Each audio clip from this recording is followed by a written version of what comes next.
આપણે વાંચન કર્યું એમાં 6 પ્રશ્નો સુતજીને પૂછવામાં આવેલા સૌનક ઋષિઓ દ્વારા. તો આ 6 પ્રશ્ન એ બીજ સમાન છે, કારણ કે એના ઉત્તર એ જ સંપૂર્ણ ભાગવતજી છે. આ 6 પ્રશ્ન ને 12 સ્કંદમાં જે રીતે લેવામાં આવશે એ પ્રભુના 6 ધર્મો 2 સ્કંદમાં, અને સંક્ષિપ્તમાં અહીંયા આગળ 2 અધ્યાયમાં સુતજી આ પ્રશ્નનો જવાબ આપશે. સુતજીનું જે નામ છે એ રોમહર્ષણ, એનું વર્ણન કરતા કહ્યું કે જેમના રોમ રોમ પુલકાયમાન થઈ જાય પ્રભુના સ્મરણ માત્રથી, પ્રભુની કથાથી, એવા રોમહર્ષણ અને એમના પુત્ર રોમહર્ષણી, જે હર્ષણી, હા, જે પછી કથા કરશે જ્યારે રોમહર્ષણજીનો વધ થશે ત્યારે. મુખ્યત્વે આમાં જો તત્વ લઈએ તો એ જ આવ્યું કે કોનું સ્મરણ કરવું, કોનું ચિંતન કરવું, કારણ કે જેનું સ્મરણ ચિંતન કરવામાં આવે એવો જ આપણા વિચારો પર, આપણી વાણી પર પ્રત્યાઘાત પડે. એટલે ગુરુની વંદના કરતા ગુરુનું સ્મરણ કર્યું છે. શ્રી સુખદેવજી એમના ગુરુ, જે વૈરાગ્ય યુક્ત છે, એમનું સ્મરણ કરતા એમનામાં પણ વૈરાગ્ય ભાવ આવે, અને વૈરાગ્ય ભાવ એ ભાગવતના ઉત્તમ અધિકારી તરીકેનો છે. એટલે એમની કાનીથી એમને પણ ભાગવતજી માં અધિકાર થાય એ સંદર્ભથી અહીંયા આગળ કહ્યું કે ગુરુને વંદન કર્યા છે, એટલે કે મંગલાચરણ કર્યા છે, અને ગુરુજીને એમના સ્મરણમાં લીધા છે, શ્રી સુખદેવજી મહારાજને.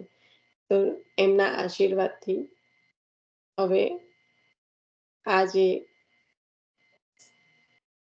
પ્રશ્નોના ઉત્તર છે એની શરૂઆત થશે. તો ગઈકાલનું મુખ્યત્વે આ હતું. હવે આગળ વધીએ, કારણ કે ગુરુ ને એટલે આમાં એ પણ કહ્યું પહેલા આવે, એટલે ગોવિંદ કરતા ગુરુ પહેલા આવે, એટલે ગુરુ ગૌરવ પહેલા, ગોવિંદ પછી. એટલે એક નામ આવશે નીચે, મને લાગે છે તું એટલે એક એટલે હા, બોલો બોલો. શ્રી કૃષ્ણ જ્ઞાન દો ગુરુ, ગુરુ જ્ઞાન આપે. આપણા ગુરુને આપણે કહીએ છીએ જ્ઞાન આપો, એટલે જ્ઞાન દેતા છે એટલા માટે. બરાબર છે. એટલે થિંક કરજે. હા, તો મને એવું લાગતું હતું, જોવું પડશે. હા, એટલે ગુરુ દ્વારા જ્ઞાન મળે, પણ મને અત્યારે એનું શ્રી કૃષ્ણ જ્ઞાન દો ગુરુનું મને કશું જ યાદ નથી, એટલા માટે. તમે જો હા,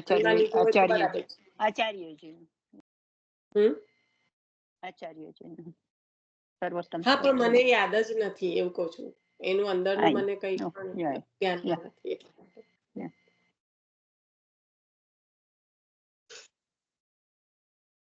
તો જેને ભગવાનમાં પરમ પ્રીતિ છે એવી જ પ્રીતિ ગુરુમાં પણ છે.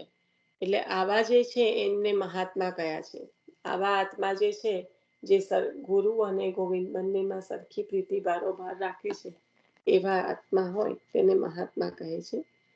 એટલે મહાત્મા એટલે મહાન આત્મા, એટલે કે અંતઃકરણ જેનું એવું છે એને મહાત્મા કહ્યા છે. એટલે અંતઃકરણની મોટાઈ પ્રભુ અને ગુરુમાં પરમ પ્રીતિ હોય એનાથી જ વધે છે. એનું અંતઃકરણ જ શુદ્ધ થાય છે. તો આ અંતઃકરણની મોટાઈ જે આ રીતે વધે છે, તો સૌથી વધારે અને અચલ પ્રીતિ જેનાથી પ્રભુ મળે અને પ્રભુને જાણી શકાય તે પરમ પ્રીતિ. એટલે સૂત પહેલા તો પોતાના ગુરુને વંદન કરે છે અને પછી એમનું સ્મરણ કરે છે. હવે વાંચનમાં આગળ વધીએ. અહીંયા કીટ ભ્રમણનો ન્યાય એ પણ આપણે લીધું હતું કે જેનું ચિંતન કરે એ એનામય થઈ જાય. એટલે હરિનું ચિંતન કરીએ તો હરિમય થવાય. ત્યાં આગળ કીટ ભ્રમણનો ન્યાય છે. હરિચિંતવી હરિમય. સંગ ભયથી જ્ઞાન ખાલી એ તો પૂછતી હતી કે ભગવતી માસી કયું નામ લીધું, જરા કનેક્ટ કરવાનો ટ્રાય કરતી હતી. શ્રી કૃષ્ણ જ્ઞાન દો ગુરુ.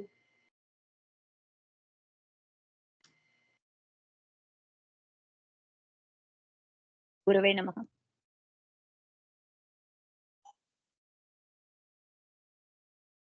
મને ધ્યાનમાં નથી ને એટલે પછી હું આગળ ચાલી, કારણ કે તમે લીધું હશે તો બરાબર જ હશે. પણ અત્યારે આગળ ચાલવું જ યોગ્ય છે, આપણી પાસે ટાઈમ થોડો છે. સંઘ ભયથી જ્ઞાન વૈરાગ્ય પૂર્ણ મુનિ શ્રી સુખદેવજીનું ઘર છોડીને ચાલ્યા જવું. જ્ઞાનીને દૂરથી જ વંદન થાય. આ હેડિંગ છે પુસ્તકમાં કે સંઘ ભયથી જ્ઞાન વૈરાગ્ય પૂર્ણ મુનિ શ્રી સુખદેવજીનું ઘર છોડીને ચાલ્યા જવું. જ્ઞાનીને દૂરથી જ વંદન થાય. ગુરુ શબ્દમાં 2 અક્ષર છે. ગુ અંધકાર વાચક છે અને રૂ તેનો નિષેધક છે. અજ્ઞાન રૂપ અંધકારને દૂર કરે તે ગુરુ. ગુરુ નામ તો સેપરેટલી નથી, અષ્ટોત્તર નામમાં સાથે છે શ્રી કૃષ્ણ જ્ઞાન છે ના, ગુરુ એકલું જ છે. હા, ગુરુ એકલું હોવું જોઈએ. શ્રી કૃષ્ણ જ્ઞાન દો એ અલગ નામ છે. એટલે અને એકવાર ચંદ્રિકા માસી ગુરુ પર આપણે એ લીધું હતું પણ ખરું નામનું, એટલે હું પણ મ્યુટમાં જ બોલું છું. ગુરુવે હે નમ એ નામ સેપરેટ છે. એ આખી એ છે કે શ્રી કૃષ્ણ જ્ઞાન દો ગુરુ. એ ગુરુ તમે નામ ગુરુ નામ સેપરેટલી આવશે. હા, એવું જ કહું છું. આમ વાંચ્યું ને હમણાં ગુ અને રૂ એટલે પછી ખ્યાલ આવ્યો કે આ તો અલગથી છે. અષ્ટોત્તર નામમાં અલગ નામ છે. તો ગુરુ શબ્દમાં 2 અક્ષર છે. ગુ એટલે અંધકારનો વાચક છે અને રૂ એટલે તેનો નિષેધક છે. અજ્ઞાન રૂપ અંધકારને દૂર કરે તે ગુરુ.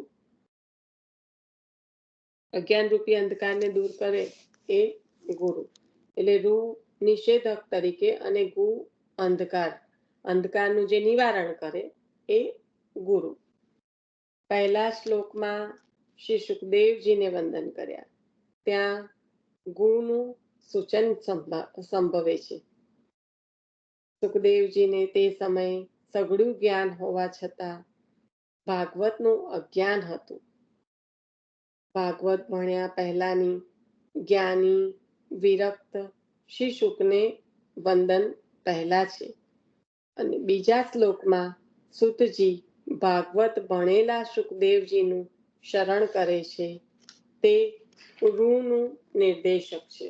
હવે અહીંયા શ્લોક તો બધા આપ્યા ના હોય એટલે અહીંયા જે શ્લોકના સંદર્ભમાં જે છે એ જ કહ્યું કે 2 શ્લોકમાં કર્યું મંગલાચરણ, તો પછી પહેલા શ્લોકમાં જે કર્યું એમાં શું કહ્યું કે ભાગવતજી ભણ્યા પહેલાની જે વિરક્ત જ્ઞાની શ્રી સુખદેવજી છે એમને વંદન કર્યા છે.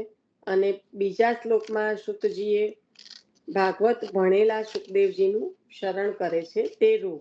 એટલે પહેલામાં ગુ અને બીજામાં રૂનું નિર્દેશક છે. પોતાને જ્ઞાન હોય તે બીજાનું અજ્ઞાન દૂર કરી શકે. બંને શ્લોકમાં મળીને જ્ઞાન વૈરાગ્યપૂર્ણ અને ભાગવત જ્ઞાનથી ભક્તિપૂર્ણ ગુરુ શુકને ઓળખાવ્યા. એટલે કેટલું સુંદર રીતે, હવે આપણે તો બધું આપણને તો અડધી ખબર ના પડે, સંસ્કૃતમાં આટલા બધા શ્લોકો હોય, પણ અહીંયા આગળ બંનેમાં કહેવાનું તાત્પર્ય કેટલું સરસ છે કે પોતાને જ્ઞાન હોય એ જ બીજાને અજ્ઞાન જે છે અજ્ઞાનતા એ દૂર કરી શકે. અને એવા શ્રી સુખદેવજી છે. તો બંને શ્લોકમાં મળીને જ્ઞાન વૈરાગ્યપૂર્ણ અને ભાગવત જ્ઞાનથી ભક્તિપૂર્ણ ગુરુને ઓળખાવ્યા. બહુ જ સુંદર રીતે આને છૂટું પાડીને સમજીએ કે શું કહેવા માંગે છે. તો પહેલા જે એમની સ્થિતિ છે, જે ઘર છોડીને આપણે બધા જાણીએ છીએ કે એ પહેલા તો માતાના ગર્ભમાંથી બહાર નતા આવતા અને પછી આવ્યા તો ઘર છોડીને ચાલ્યા ગયા.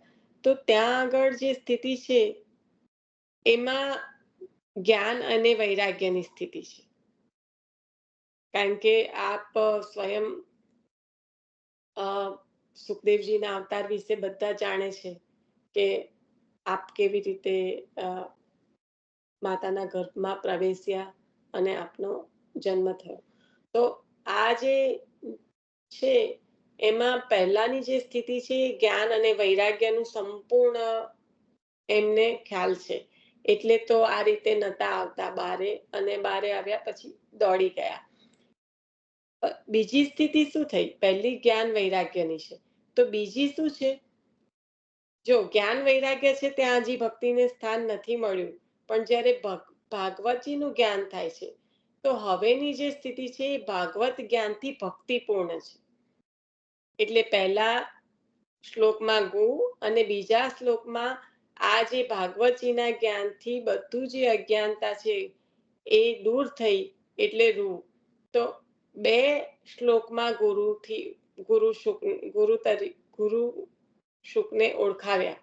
એ બે શ્લોક આપવાનું મુખ્ય કારણ એમની જે સ્થિતિ જ્ઞાન વૈરાગ્ય પરાયણ છે એ ભાગવતજી નું જ્ઞાન મેળવતા પહેલાની છે. એટલે જ્ઞાન એટલે સમજો કે શું છે, કે અહીંયા આગળ જ્યારે આગળ પણ આપણે વાત થયેલી અને એવું કીધું હતું કે ગોપીજનોને શું જ્ઞાન નથી?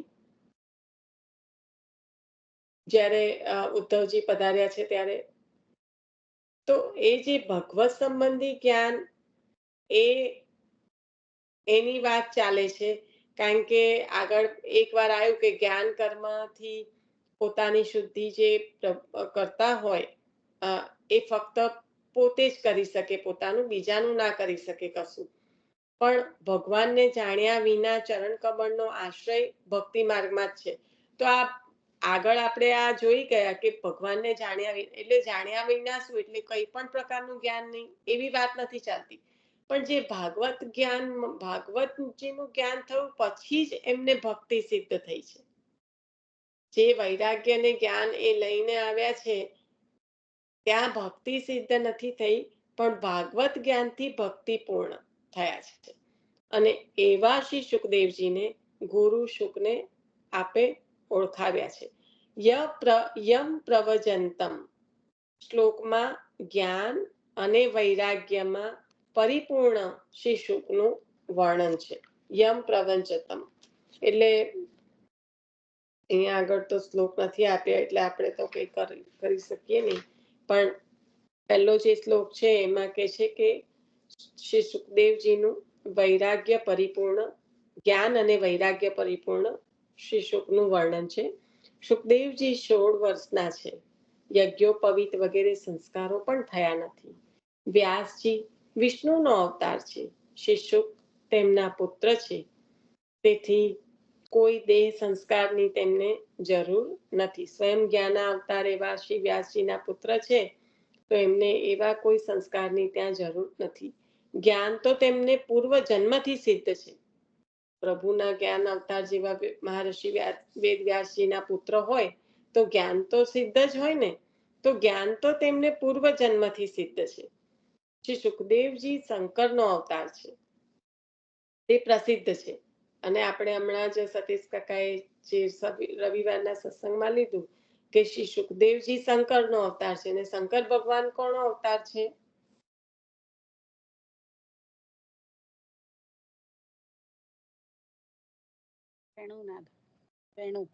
ના, વેણુનો તો સ્પર્શ છે એમને, પણ શેના કારણે છે?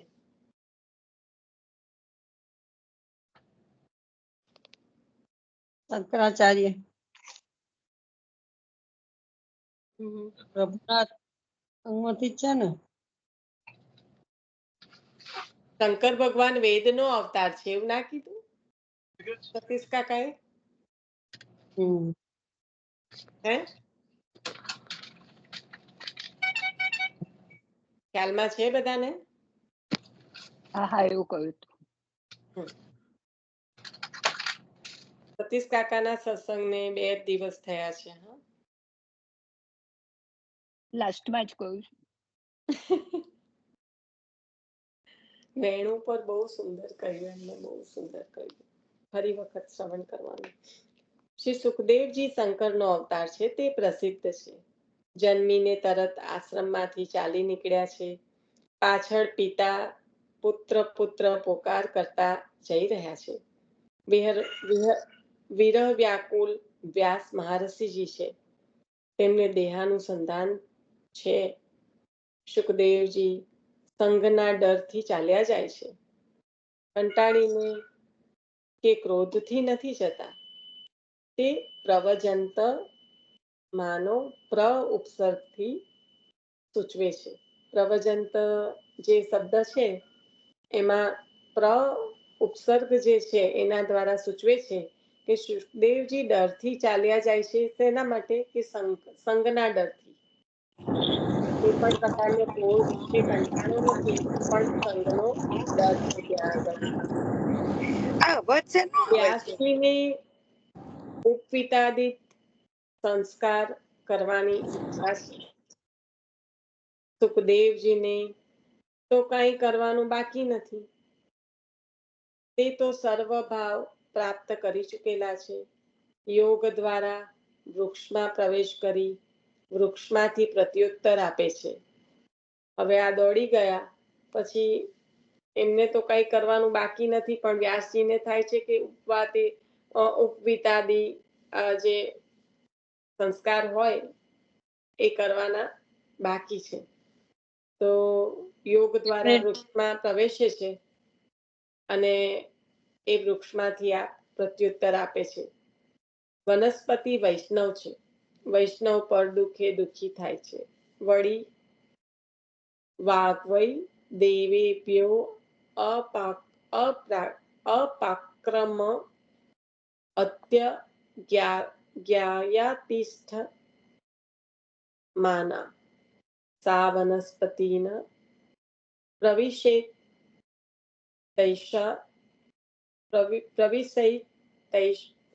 સા વાગવનસ્પતિષુ વદતી. એ શ્રુતિ છે. તે વનસ્પતિમાંથી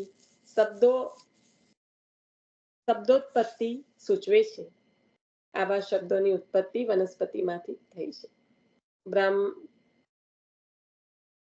બ્રહ્માચિંતન પરાયણ શ્રી શુક સૌના હૃદયને પ્રેરનારા છે. શ્રી શુક સર્વત્ર વિરાજે છે. તેથી તેમને આનતો અસ્મિ કઈ સર્વ તરફ વંદન કરે છે. એટલે અહીંયા આગળ શ્રી સુખદેવજી ગુરુ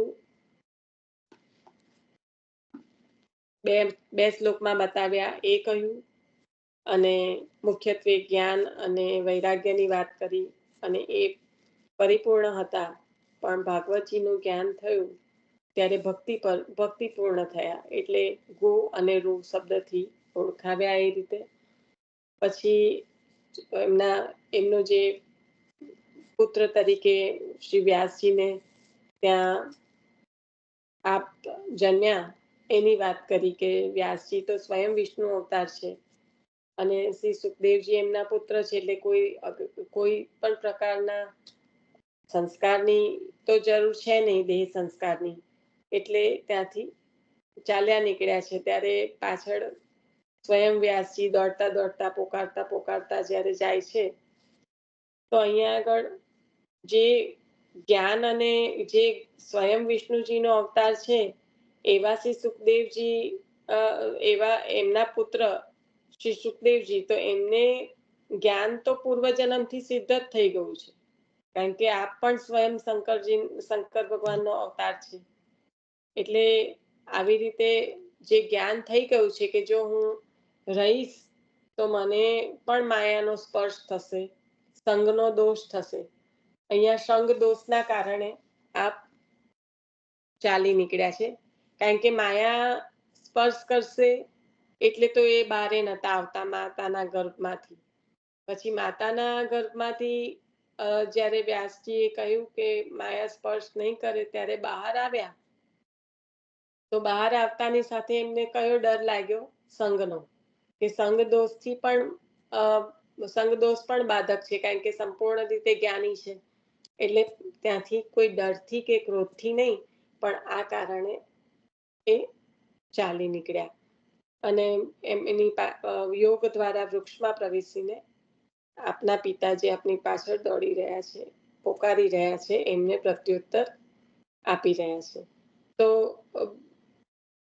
બ્રહ્મ આત્મચિંતન પરાયણ એટલે બ્રહ્મ આત્મચિંતન પરાયણ એ રીતે કહ્યું કે સુખદેવજીને સોહમ સોહમ આગળ હજી આવશે કે ત્રીજા સ્કંદમાં કે ખબર એક્ઝેક્ટલી નથી ખ્યાલ કયા સ્કંદમાં, પણ શ્રી સુખદેવજી મહારાજને જ્યારે સમજાવશે ત્યારે તો એમને આત્માનું સંપૂર્ણ રીતે જ્ઞાન છે, એટલે તો જ્ઞાની કહ્યા, અંશ અને અંશીનું જ્ઞાન છે.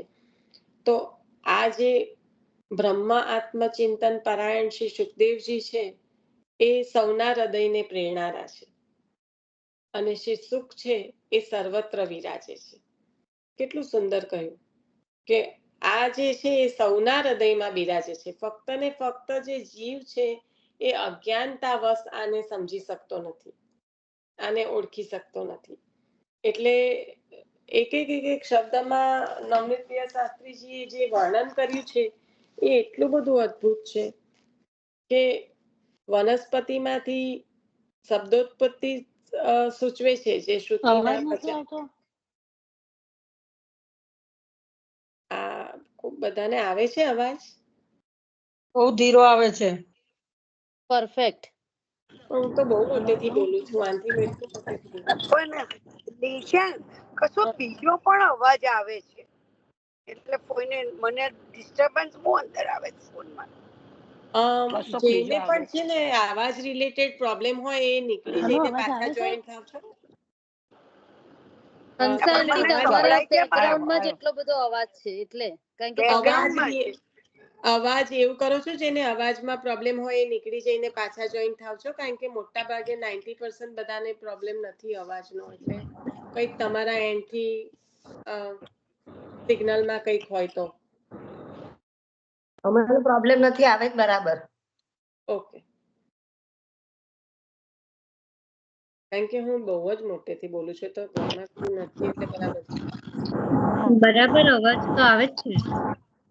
બરાબર આવે.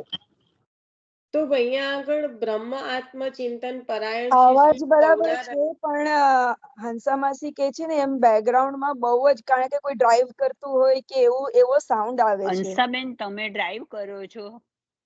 પણ એમને તો મ્યુટ જ હતા ક્યારના. એ તો ખાલી હું તો મ્યુટ જ છું ક્યારની મ્યુટ.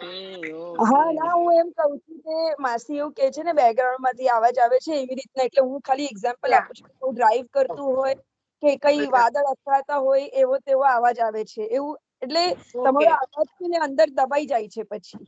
ઓકે, હવે બધા મ્યુટ થઈ જાઓ એક વાર કા, બધા મ્યુટ થઈ જાઓ અને પછી અવાજ બરાબર આવે છે કે નહીં એનું સાઉન્ડ ચેક મને 2 મિનિટ પછી આપો, એટલે ત્યાં સુધીમાં બધું સેટલ થઈ જતું હોય તો. કારણ કે કોઈ પણ નીકળી ગયા પણ આઈ ડોન્ટ નો પાછા જોઈન થયા છે કે નહીં, એમને પણ અવાજનો પ્રોબ્લેમ છે. અને મને પણ નતો આવતો અવાજ, મને નતો આવતો. ઓકે, લેટ્સ સી, 2 મિનિટ આપો અને જો પાછી હું ફરી બોલીને ચેક કરીએ છીએ, બરાબર? તો અહીંયા આગળ જે બ્રહ્મ આત્મચિંતન પરાયણ શ્રી સુખ સૌના હૃદયને પ્રેરણારા છે અને શ્રી સુખ સર્વત્ર વિરાજે છે. એટલે સૌના હૃદયને પ્રેરણારા જે બ્રહ્મ આત્મચિંતન, આપને તો જ્ઞાન છે જ આત્માનું, અને એનું ચિંતન કરવા વાળા જે આપ છે, જે પરબ્રહ્મ નું આપને જે જ્ઞાન છે અંશ અને અંશીનું, એવું ચિંતન કરવા વાળા આપ સૌના હૃદયને પ્રેરણારા છે. એટલે સર્વત્ર બિરાજે છે, સૌના હૃદયને પ્રેરે છે, પણ અજ્ઞાનતાવશ જે જીવ છે એને સમજી નથી શકતો, જોઈ નથી શકતો. તેથી એમને આ ન તો અસ્મિ કહી સર્વ તરફ વંદન કર્યા. આ રીતે આ ન તો અસ્મિ દ્વારા શ્રી સુખદેવજીએ સર્વ તરફ વંદન કર્યા. ભાગવત સેવનથી ભક્તિપૂર્ણ મુનિઓના ગુરુ શ્રી સુખદેવજી સંસારીઓને કરુણાથી કથા કહે છે. હવે આ ટાઇટલ છે, હેડિંગ છે કે ભાગવત સેવનથી ભક્તિપૂર્ણ મુનિઓના ગુરુ શ્રી સુખદેવજી સંસારીઓને કરુણાથી કથા કહે છે. ભાગવત જાણીને ઉદારતાથી સૌને સંભળાવતા ભક્ત શ્રી સુખદેવજીનું બીજા શ્લોકમાં સુતજી શરણ લે છે. જ્ઞાનીને વંદન થાય, ભક્તનું શરણ લેવાય, એ ભાગવતનો વિશિષ્ટ વિવેક છે. કેટલું સુંદર કહ્યું કે જે ભાગવત જ્ઞાનથી ભક્તિ પરાયણ થયા, ભક્તિપૂર્ણ જે થયા શ્રી સુખદેવજી, તો એવા સુખદેવજીને પહેલા નમન થયા, જ્ઞાનના ભાવથી વંદન થયા, અને બીજા ભક્તિના ભાવથી, એ ભક્તિપૂર્ણ છે તો એ ભાવથી ભક્તનું તો શરણ જ લેવાય, એટલે બીજામાં શરણ લીધું. હવે આવે છે બધાને અવાજ બરાબર? નહીં આવતો હોય તો જ કહો, નહીં તો હું સમજી જઈશ. આવે છે. ભાગવત જાણીને ઉદારતાથી સૌને સંભળાવતા ભક્ત શ્રી સુખદેવજીનું બીજા શ્લોકમાં સુતજી શરણ લે છે. જ્ઞાનીને વંદન થાય, ભક્તનું શરણ લેવાય, એ ભાગવતનો વિશિષ્ટ વિવેક છે. કેટલું બધું સૂક્ષ્મ શીખવાડે છે ભાગવતજી. ભક્તનું કેટલું મહત્વ બતાવ્યું અહીંયા આગળ, કે આપણને વારંવાર શિક્ષાપત્ર, વાર્તાજીમાં અને અનેક વચનામૃતમાં ભક્તનું જે આપણને ઉત્કર્ષ બતાવે છે કે પ્રભુ પણ ભક્તનો ઉત્કર્ષ કરે છે. તો એ ભક્તનું મહત્વ શું છે, અને એ ભક્તને શરણે જ જવાય. જ્ઞાની છે તો એના જ્ઞાનને વંદન થાય, પણ ભક્ત છે તો ભક્તના તો શરણે જ જવાય. એટલે જ્ઞાની છે તો કદાચ જ્ઞાન આપશે, અને એ જ્ઞાન દ્વારા વૃદ્ધિ પણ થશે ભાવમાં, અને પ્રભુનું શરણ પણ મળશે. પણ એના કરતા પણ ભક્ત છે તો એ ભક્ત તો દૂતી છે. એટલે એ તો કહેવાય ને કે સખ્યો યાદ દીવાવત રહ્યો. તો ભક્તો દ્વારા તો પ્રભુ અવશ્ય પ્રાપ્ત થશે ને થશે જ. એટલે ભક્તનું શરણ કયું, જેમ પ્રભુનું શરણ લેવાય છે આચાર્ય ચરણના શરણે, એવી રીતના ભક્તનું પણ શરણ કયું છે, જ્ઞાનીનું વંદન કયું છે. તો આ વિવેક જે આપણને ભાગવતજી છે એ વિશિષ્ટ વિવેક આપણને અહીંયા આગળ બતાવે છે. યહ સ્વાનુભાવમ અખિલ શ્રુતિ સારમ એકમ ધ્યાત્મ દીપ મતિતિ તીર્ષતામ તમો અંધમ. આ આખો એક વન વર્ડ હતો, ખાલી તમો અંધમ એ જ અલગ હતો. તો આ શ્લોક છે, સંસારિણામ કરુણ્ય અહ પુરાણ ગુહ્યમ તમ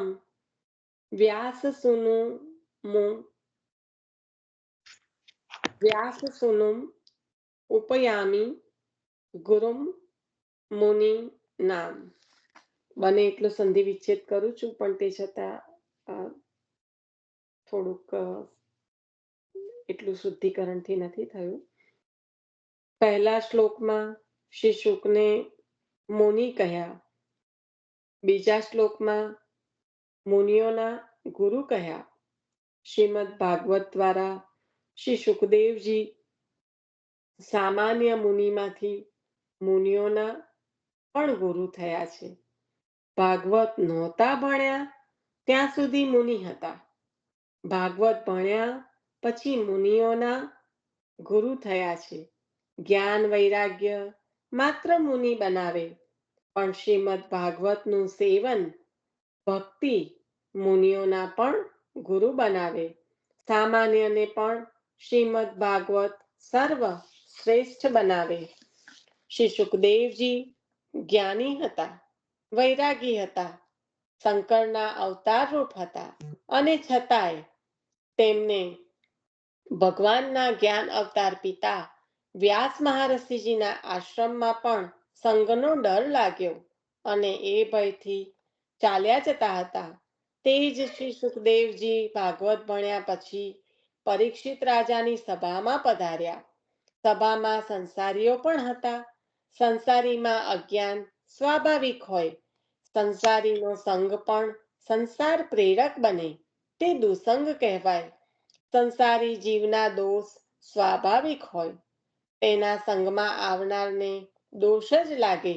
છતાં શ્રી સુખદેવજી સામે ચાલીને સંસારીઓ પાસે સભામાં પધાર્યા. તેમને સંસારીઓના સંગનો ડર ન લાગ્યો.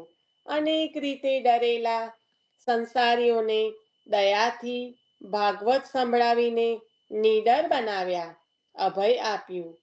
ભગવત ધર્મો હૃદયમાં પ્રવેશતા જ બધો ભય ચાલ્યો જાય, અભય મળે.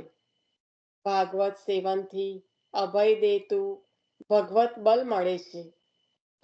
ભગવત આવેશમાં ભાગવત રસમગ્ન શ્રી સુખદેવજી મુનિઓને પણ તેનો ઉપદેશ કરતા સર્વત્ર વિચરે છે.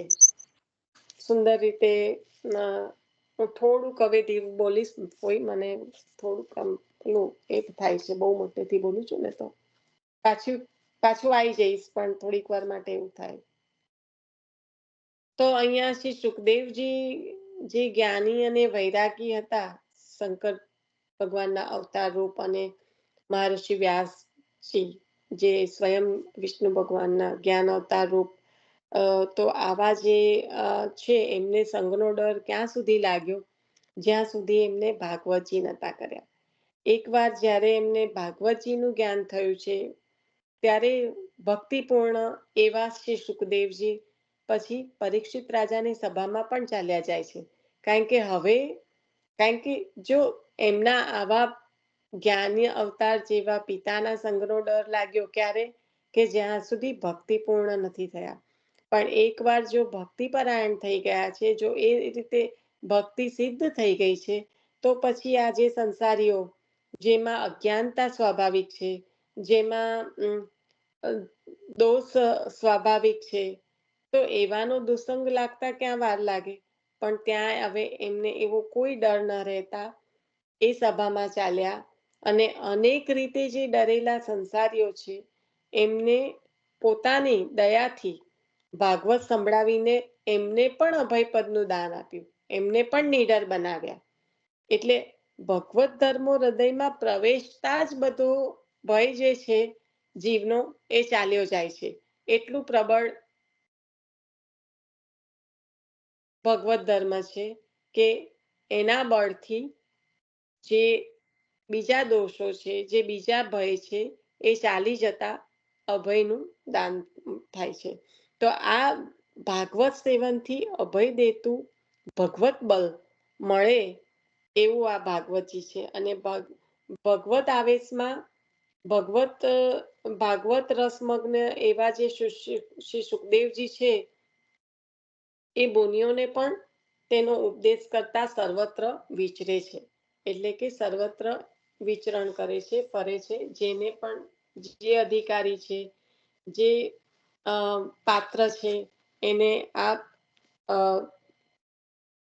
ભગવદ આવેશમાં રહેલા એવા આ ભાગવત રસમગ્ન શ્રી સુખદેવજી આ મુનિઓને પણ ઉપદેશ કરતા સર્વત્ર વિચરે છે, એવું શ્રી સુખજી અહીંયા આગળ વર્ણન કરી રહ્યા છે. તો ખૂબ સુંદર જે કહેવાય કે શ્રી સુખદેવજીનું સ્વરૂપ એ અહીંયા આગળ આપણને સમજાવી રહ્યા છે કે ગુરુ કયા, તો એ કઈ રીતે, તો ગુરુ શબ્દમાં જ્યાં જ્ઞાન અને વૈરાગ્ય છે અને જ્યાં રૂ છે ત્યાં ભગવત જ્ઞાનથી ભક્તિપૂર્ણ એવા છે આ ભાગવત જ્ઞાનથી. એટલે ભાગવત ભણ્યા પહેલાની એમની સ્થિતિ અને ભાગવતજી જ્યારે એમને ભાગવતનું જ્ઞાન થયું એ પછીનું એમની સ્થિતિ, એટલે કેટલું મોટું એમાં અંતર બતાવ્યું છે. અને જે આગળ પણ આપણે જોઈ ગયા કે જે જ્ઞાની હોય એ જ્ઞાન કર્મ દ્વારા પોતાનું કલ્યાણ કરી શકે, પણ જે ભક્ત છે એ તો સર્વનું કલ્યાણ કરી શકે છે, એ બધાને પાવન કરી શકે છે. જે આપણે 3જા નંબરનો પ્રશ્ન જ્યારે જોતા હતા ત્યારે આના પર આપણે આવ્યા હતા. તો આવું જે ભાગવત છે એનું જે જ્ઞાન થયું અને એનો આવેશ થતા જ આપને જે કઈ ડર હતા એ બધા ચાલ્યા ગયા અને નિડર થઈને રાજાની સભામાં પણ આપ પધાર્યા કે જ્યાં સંસારીઓ છે, જ્યાં આગળ દુસંગ છે, જે કારણ કે સંસારી છે એટલે અજ્ઞાન છે, અજ્ઞાનતામાં દુસંગ હોય તો એવા દુસંગથી પણ આપણે ડર ન રહ્યો. અને સંસારી જીવોમાં દોષ તો ઘણા સ્વાભાવિક રીતે હોય, તો એનો પણ આપણને સંગનો દોષ પણ ના લાગવાનો ડર રહ્યો, દુસંગનો પણ ડર ન રહ્યો. અને આપ ત્યાં આગળ પધારીને ત્યાંના તે એ સભામાં જે બેઠેલા છે, જે ડરેલા છે, એમના પર પણ કૃપા કરીને ભાગવત સંભળાવીને એમને પણ અભયનું દાન કર્યું છે. તો આવા શ્રી સુખદેવજીનું જે સ્વરૂપ અહીંયા આગળ સમજાવ્યું કે સ્વયં જ્ઞાન અવતાર મહર્ષિ વ્યાસજીના પુત્ર અને શંકર દેવોના જે અવતાર કહેવાય એવા શ્રી સુખદેવજી શંકરનો અવતાર. તો આવા જે છે એમને પણ જ્ઞાન અને ભક્તિ એ બંનેનો સ્પર્શ અલગ અલગ સમયે થયો છે.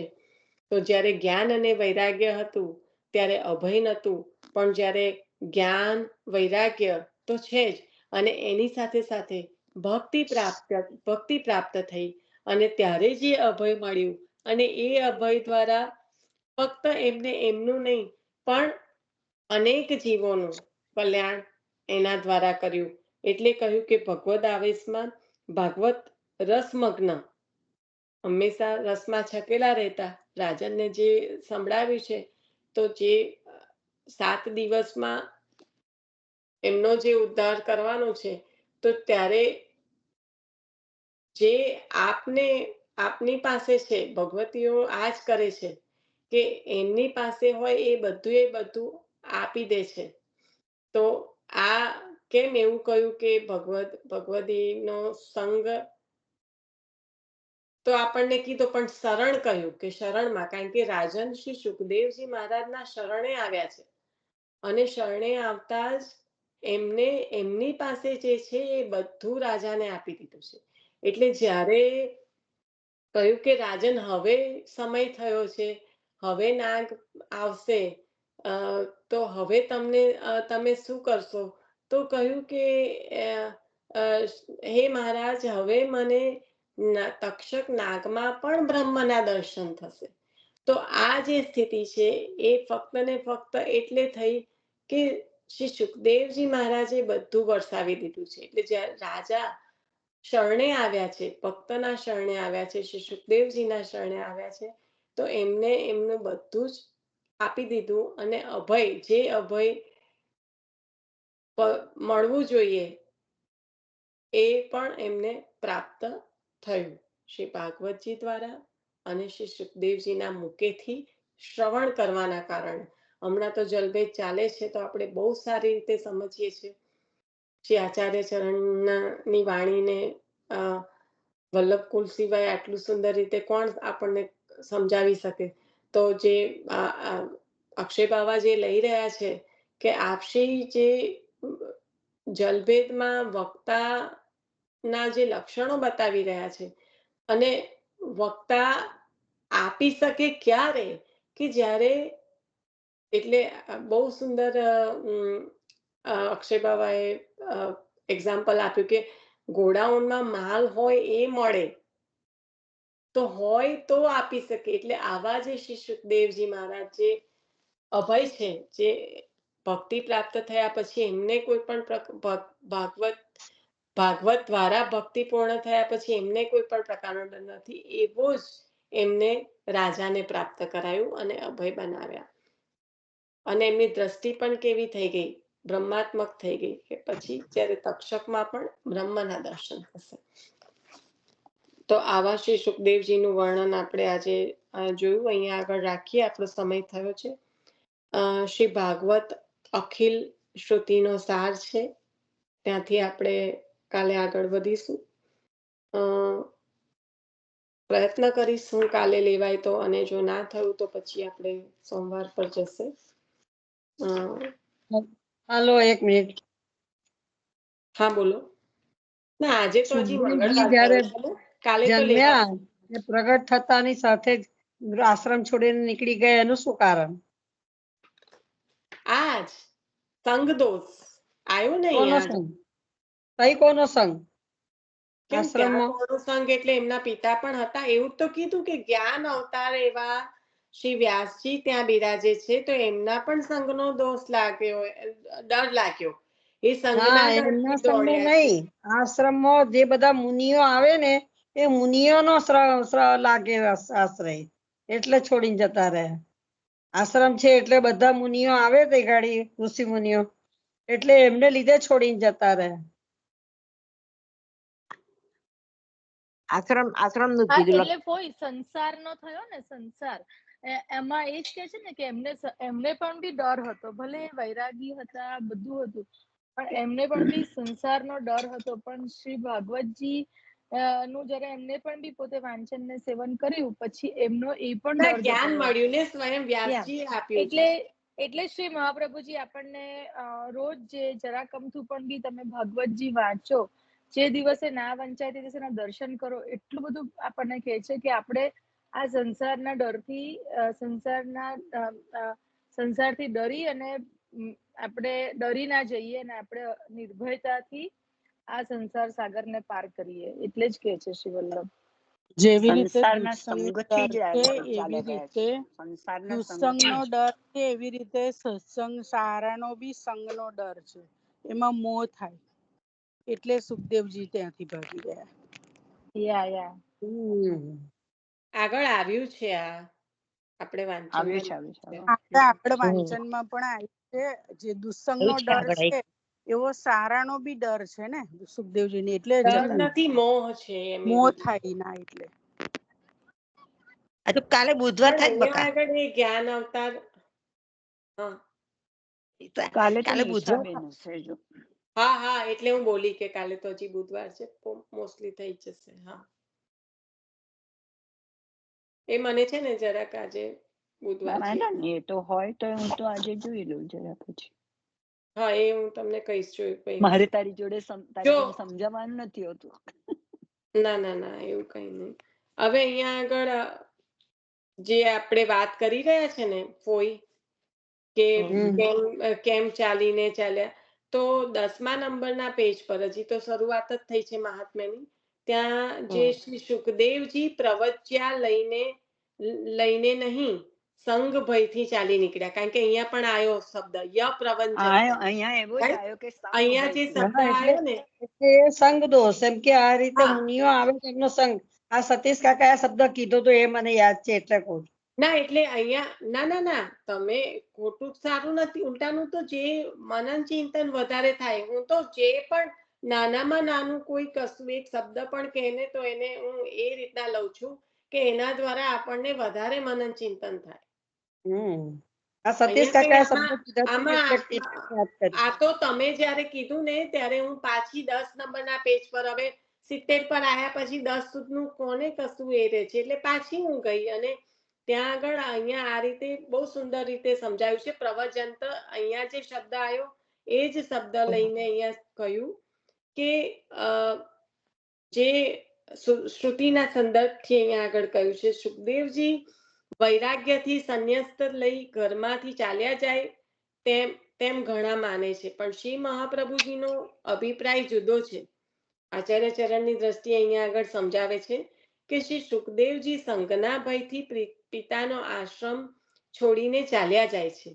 વ્યાસ મહારષિજીના આશ્રમમાં રહીને મને કોઈનો સંગ થાય તો વિરક્ત જ્ઞાની શ્રી સુખને સંગ ડરાવે છે. આપને સંસારી માનવો કોઈની પણ સાથે મળીએ, બોલીએ, બેસીએ, ઉઠીએ, છતાં આપણને સંગનો ક્યારેય ડર પ્રાયઃ લાગતો નથી, કારણ અજ્ઞાની છીએ. શ્રી સુખદેવજી જ્ઞાની છે, તેથી તેમને સંગનો ડર લાગ્યો. શ્રીમદ ભાગવતજીના જે વક્તા થવાના છે, જેનામાં વૈરાગ્ય છે, જેનામાં જ્ઞાન છે, જે સ્વયં શંકર ભગવાનનો અવતાર છે, તેને પણ સંગનો ડર લાગે છે. સંગ કેટલો ભયાનક છે તે આમાંથી સમજવા મળે છે.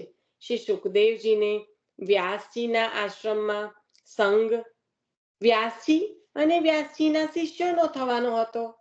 એ સામાન્ય સંસારી તો નહોતા જ, પણ જ્ઞાની હતા. આમ છતાં આવા ઋષિઓ અને જ્ઞાનીઓનો સંગ પણ શ્રી સુખદેવજીને ડરાવનારો લાગ્યો. તો આપણને સંસારી લોકની વચ્ચે વસનારાનો સંગ કેટલો ભયાનક બને, અને એ સંગનો રંગ દૂર ન થયો હોય ત્યાં સુધી ભગવાનનો ભક્તિનો રંગ ક્યાંથી લાગે. હવે આગળ નથી જતી, પણ અહીંયા સમજાયું છે કે એમને સંગનો ડર જ લાગ્યો છે, અને ત્યાં તો કોઈ સંસારી હતા પણ નહીં. તો પણ એમને એટલે વ્યાસ મહર્ષિજીએ વચન તો આપ્યું કે માયા આપને નહીં સતાવે, એટલે માયાનો ડર ના રાખો. એટલે બહાર તો આવ્યા 16 વર્ષે, પણ બહાર આવ્યા પછી સંગનો ડર લાગ્યો. ત્યાં કોઈ સંસારીઓ થોડા હતા, એમના શિષ્યો અને વ્યાસજી હતા આશ્રમમાં, તો બધા જ્ઞાની જ છે, પણ જ્ઞાનીનો ડર લાગે. અને આપણને ડર ક્યાંથી લાગે, આપણને ખબર જ નહીં કોની જોડે છે. મજા કરો. શ્રી વલ્લભાદેશકી. એટલે કોઈ તમે લીધું ને, એટલે આપણે આગળ વાંચી ગયા હતા ને, મને થોડુંક એવું હતું કે આગળ આવ્યું એટલે પાછું એમાં યાદી કરી લીધી, એટલે બીજું કઈ નહીં.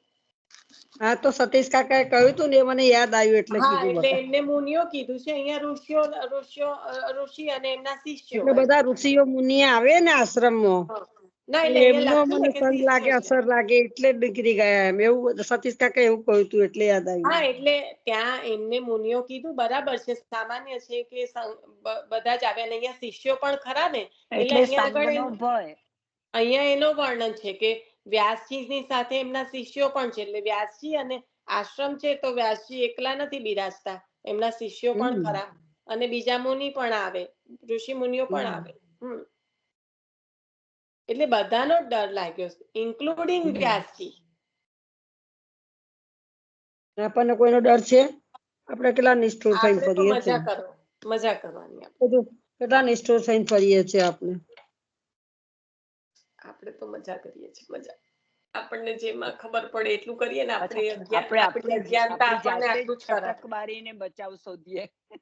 અજ્ઞાનતા આપણને જે કરાવે તે, જ્યાં સુધી એ નથી મળ્યું, જ્યાં સુધી પ્રાપ્ત નથી થયું, ત્યાં સુધી એ તેમાં. શ્રી વલ્લભાદેશકી જય. જય હો. ચાલો આશરો લઈ લેશો.